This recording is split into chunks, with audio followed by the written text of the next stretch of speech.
সঙ্গীত জগতে ইন্দ্রপতন, প্রবাসী প্রয়াত ওস্তাদ জাকির হোসেন। সান ফ্রান্সিসকোর হাসপাতালে জীবনাবসান প্রয়াত কিংবদন্তির তবলা শিল্পী।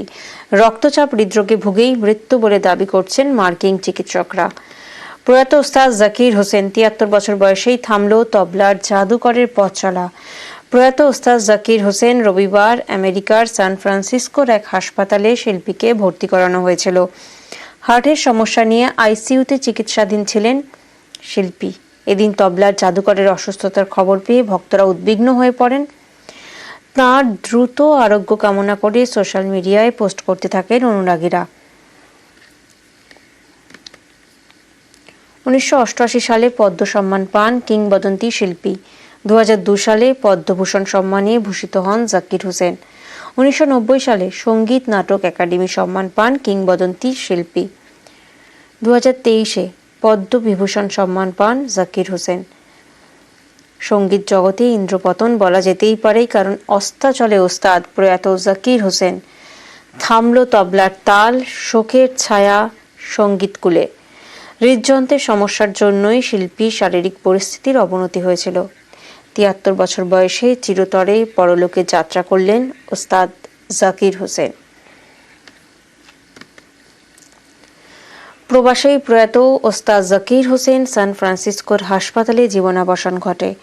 প্রয়াত কিংবদন্তি তবলা শিল্পী রক্তচাপ হৃদরোগে ভুগেই মৃত্যু বলে দাবি করছেন মার্কিন চিকিৎসকরা। পদ্মশ্রী, পদ্মভূষণ, পদ্মবিভূষণ সম্মানে ভূষিত ওস্তাদের মৃত্যুতে শোক প্রকাশ সব মহলে। চলতি বছরই গ্র্যামি পুরস্কারও পান জাকির হোসেন।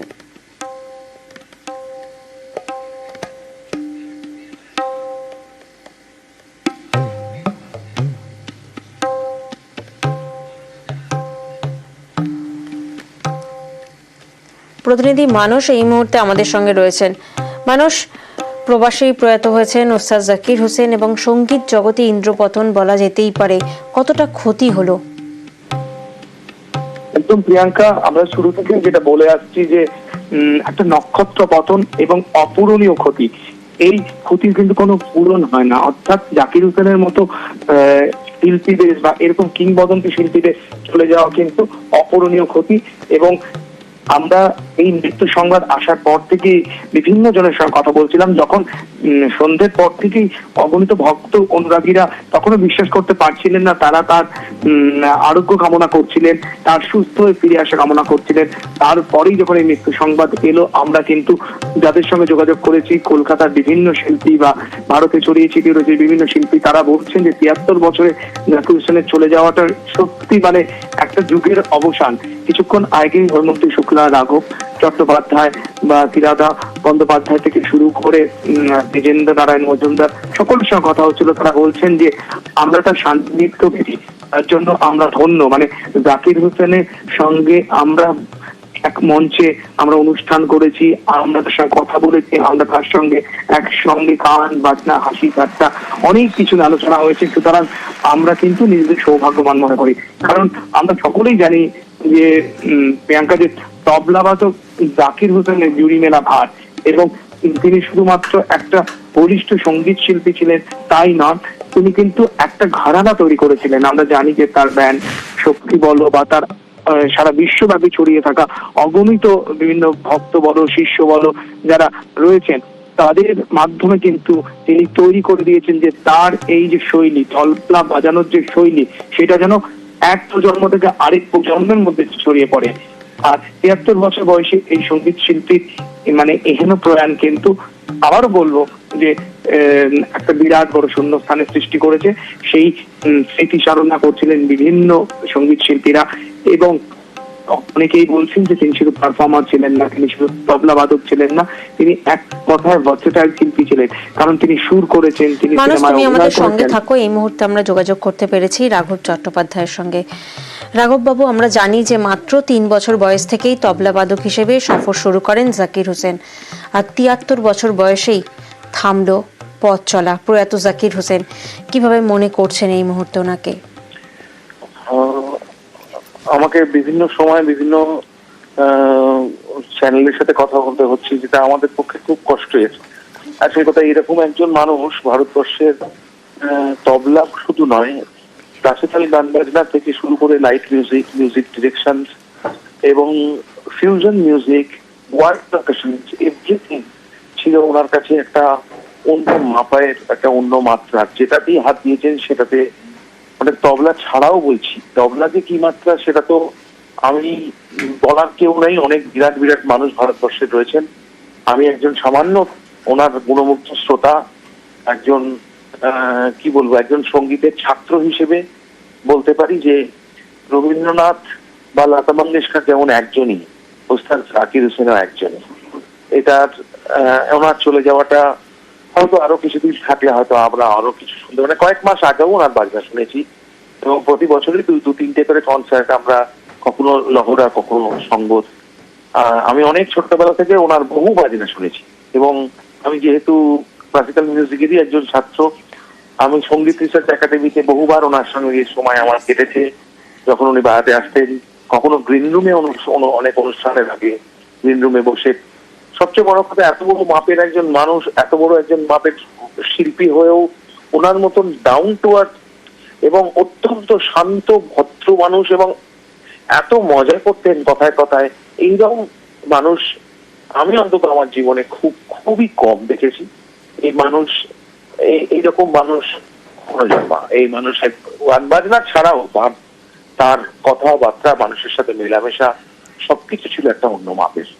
ওনার মতো মানুষ ভারতবর্ষের, সারা পৃথিবীর বুকে একজন, মানে আমি তো মনে করি যে he is one of the greatest musician of world. তো আমাদের মানে পরম শ্রদ্ধা এবং কোটি কোটি প্রণাম ওস্তাদ জাকির হোসেন স্যারকে, এইটুকুই বলতে পারি। একদমই। শোকের ছায়া সঙ্গীত কোলে হৃদযন্ত্রের সমস্যার জন্যই শিল্পী শারীরিক পরিস্থিতির অবনতি হয়েছিল। ৭৩ বছর বয়সে চিরতরে পরলোকে যাত্রা করলেন ওস্তাদ জাকির হোসেন। ধন্যবাদ রাঘববাবু আপনার প্রতিক্রিয়ার জন্য। এবং এই মুহূর্তে আমরা সেই খবরেই নজর রেখেছি। ৭৩ বছর বয়সেই থামল তবলার জাদুকরের পথ চলা। প্রয়াত ওস্তাদ জাকির হোসেন। এই মুহূর্তে আমরা যোগাযোগ করতে পেরেছি সঙ্গীত পরিচালক ইন্দ্রদীপ দাশগুপ্ত বাবুর সঙ্গে। এই মুহূর্তে আমরা দেখছি যে শোকের ছায়া গোটা দেশ জুড়েই। আপনি কিভাবে ওনাকে এই মুহূর্তে মনে করছেন? কারণ আমরা জানি যে খুব অল্প বয়স থেকে ওনার পথ চলা শুরু, আর তবলার জাদুকর কার্যত ওনাকে বলা হয়। কিছু মানুষ পৃথিবীতে আসে তাদের ছাপ রেখে যেতে, এক্ষেত্রে হয়তো তবলা। কিন্তু জাকির হোসেন যদি, ওস্তাদজি যদি মানে সোশ্যাল ওয়ার্কও করতেন, তাহলেও হয়তো জাকির হোসেনই হতেন। কিছু মানুষ একদম ঈশ্বর তার পুরোটা দিয়ে কিছু মানুষকে পাঠায়, কিছু মানুষকে পাঠান তাদের ডাইরেক্ট দূত হিসাবে, যেখানে তারা আসেন সেই ছাপ রেখে যেতে। সঙ্গীতের মধ্যে তো থাকবেই, এবং ওনার চলে যাওয়াটা চলে যাওয়া নয়, ওনার চলে যাওয়াটা হচ্ছে একটা ট্রানজিশন। এনারা ট্রানজেন্ড করেন। আজকের পরেও যেখানে যেখানে যা যা তবলার মূর্ছনা হবে, স্টেজে হোক, স্টুডিওতে হোক, বাড়িতে হোক, সঙ্গীতের ক্লাসে হোক, যেখানে যেখানে হবে, প্রত্যেকটা শব্দে, প্রত্যেকটা চাঁটিতে, প্রত্যেকটা বাজনে ওনার প্রেজেন্স থাকবে। এবং উনি যে কি, সেটা ওনার জীবদ্দশাতেও আমরা বুঝতে পেরেছি। উনি যখন শারীরিক ভাবে আমাদের মধ্যে আর থাকবেন না, তখনও বুঝতে পারবো আরো বেশি করে। আমি ভাগ্যবান যে ওনাকে আমি চোখের সামনে এবং কানে, নিজের কানে ওনাকে শুনতে পেরেছি। ওনার বাজনা শোনার মাধ্যমে নিজেকে শিক্ষিত করে তোলার চেষ্টা করেছি, এবং ঈশ্বরকে অশেষ কৃতজ্ঞতা জানাই যে আমাকে এমন এক সময় পৃথিবীতে আনার জন্য, যে সময় উস্তাদ জাকির হোসেন বিরাজমান ছিলেন। আজকে বোধহয় আমরা তো সবাই শোকে খুবই বিহ্বল। আজকে বোধহয় ঈশ্বরও খুব শোকস্তব্ধ যে ওনার প্রিয়তম সন্তানদের মধ্যে একজন ওনার পৃথিবী থেকে বিদায় নিলেন এবং সত্যি। ওনার যা যা কাজ, ওনার মাধ্যমে যা যা কাজ করতে উনি পাঠিয়েছিলেন, সেই কাজগুলো কিছু দিনের জন্য থেমে গেল। আমার বিশ্বাস আবার ঈশ্বরের দূত কেউ না কেউ আসবেন এবং জাকির হোসেনের অসম্পূর্ণ কাজগুলো এগিয়ে নিয়ে যাবেন, হয়তো অন্য মাধ্যমে, হয়তো অন্যভাবে। এই ক্ষতি অপূরণীয় ক্ষতি। এরা ক্ষণজন্ম মানুষ, এরা ক্ষণজন্ম প্রতিভা, বিস্ময়, শক্তি। তো সত্যি ইন্দ্রদীপ বাবু, আমরা রাখবো। অপূরণীয় এক ক্ষতি। 1951 সালে মুম্বাইয়ে জন্ম হয় জাকিরের। তার পিতা ওস্তাদ আল্লাহ রাখাও ছিলেন প্রখ্যাত তবলাবাদক। ভারত সরকারের পদ্মশ্রী, পদ্মভূষণ, পদ্মবিভূষণ সম্মানে ভূষিত হয়েছেন তিনি। আর মাত্র 3 বছর বয়স থেকে তবলা সফর শুরু হয় তাঁর। 7 বছর বয়স থেকে মঞ্চে একক অনুষ্ঠান করেছেন তিনি। 2024 সালে জাকিরের হাত ধরেই ভারতে আসে গ্র্যামি পুরস্কার। শোকস্তব্ধ সঙ্গীত মহল তার প্রয়াণে।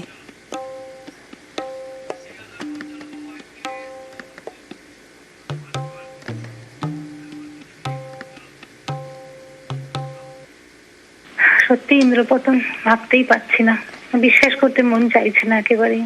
মানে অজস্র গুণমুগ্ধ শ্রোতার মধ্যে আমিও একজন। অনেক গুণী মানুষ তবলা বাদ্যযন্ত্রের আমি শুনেছি বা তাদের বাজনা শোনার সৌভাগ্য হয়েছে, কিন্তু আমি এইরকম তবলা বই যে বাদন যে হতে পারে, আর তবলার কত রকম, মানে উনি ওনার হাতের তবলাটা কিভাবে কথা বলতো, এটা এটা আমার মনে হয় শেষ কথা আমার কাছে। আমার যেটুকু বোধ বুদ্ধি তাতে শেষ কথা। মানে আমার কোনো ভাষা আসছে না, কি করে বলবো। আমি খুবই খুবই ব্যথিত।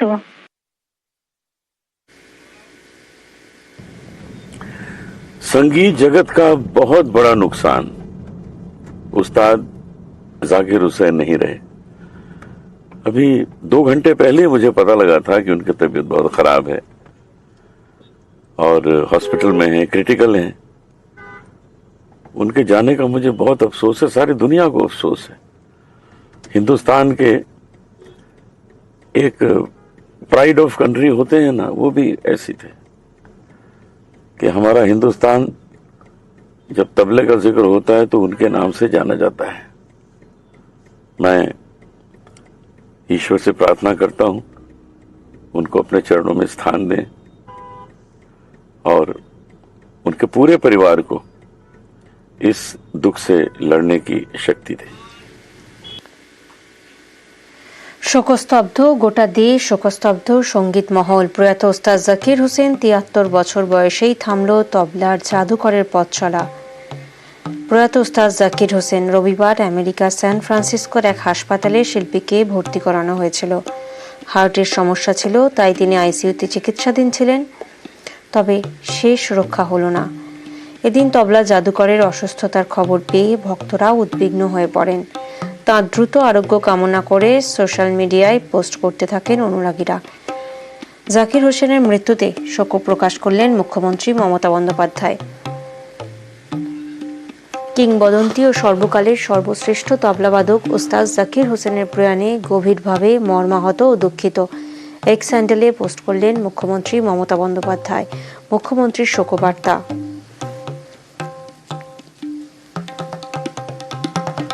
দেশ এবং বিশ্বের বিভিন্ন প্রান্তে ছড়িয়ে থাকা তাঁর অসংখ্য অনুরাগীদের কাছে অপূরণীয় ক্ষতি। মুখ্যমন্ত্রী মমতা বন্দ্যোপাধ্যায় তিনি এক্স হ্যান্ডেলে পোস্ট করেছেন, মহান শিল্পীর পরিবার, পরিজন এবং অনুরাগীদের প্রতি আন্তরিক সমবেদনা।